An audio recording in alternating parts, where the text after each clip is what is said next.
Ce n'est peut-être pas la meilleure question à poser dans ce genre de situation, mais comment t'es arrivé là? Le créateur de la vidéo a trouvé ça marrant de me mettre comme boss de fin.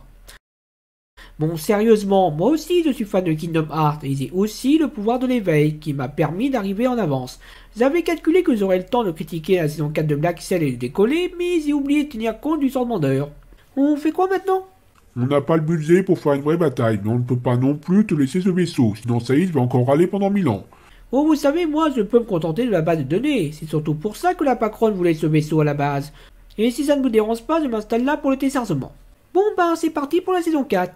Et essaie de faire un peu moins aigu cette fois. Après la bataille de l'île des esclaves Baron, la résistance pirate est prête à mener l'assaut final son assaut, mais le gouverneur Rosé est loin d'avoir dit son dernier mot, et tout le monde devra bientôt choisir son camp de façon définitive dans la résolution de cette histoire. Histoire qui est toujours aussi passionnante à suivre, sans temps mort et crépitante à chaque instant. Nous faisons nous demander en permanence comment tout cela va se conclure.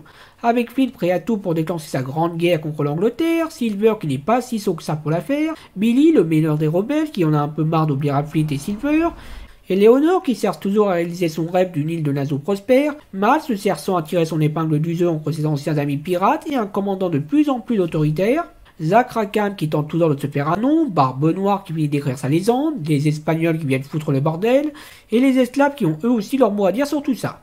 Maintenant, il faut nous écouter. Parce que là, on en a gros. On en a gros.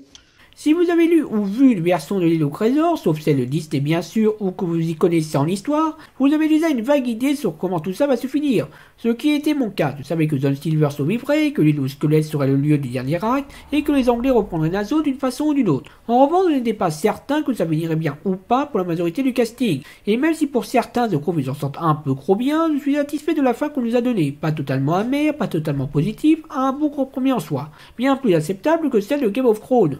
Justement, puisque tu en parles, on va en profiter pour régler une question des plus existentielles.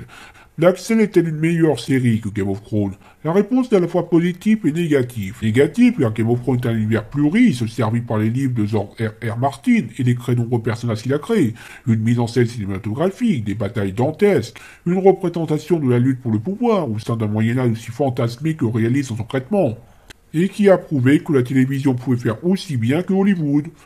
Mais aussi positif, car Black Cell, même si ça ne peut pas se mesurer à son aîné en termes de budget, de succès ou d'évocation narrative, s'est montré supérieur à Game of Thrones sur un point, sur la densité de son histoire. Même dans sa meilleure période, Game of Thrones avait une fâcheuse tendance à perdre du temps, avec des scènes qui ou mieux ralentissaient le récit, et ou pire ne servaient ni au récit ni au développement des personnages. Ce qui n'est pas le cas dans Black Cell, qui certes n'est pas toujours parfait dans sa gestion du rythme, en particulier dans la saison 3, mais ne souffre pas d'arcs totalement inutiles comme l'arc d'Orien dans la saison 5 de Game of Thrones, ou d'arcs crélant avancés comme Arya à Bravos ou de Sam à Vienneville. En clair, Black Cell ne fait pas de gaspillage et sur ce point, elle est meilleure que Game of Thrones. En conclusion, Black Cell est une très bonne série sur l'as d'or de la piraterie. Pas parfaite non plus, parce que rien n'est parfait en ce monde, mais les quelques défauts qu'elle possède sont principalement d'ordre subjectif, comme le manque de présence de la France, et sont largement compensés par son ambiance mature, sa galerie de personnages plus vraie nature, et une imagerie des plus puissantes. Et pour un bilan un peu plus approfondi, nous vous invitons à visionner celui de la Réasquale, auquel Maître Béanote devrait pouvoir participer. Maintenant, il est temps de démarrer ce concours.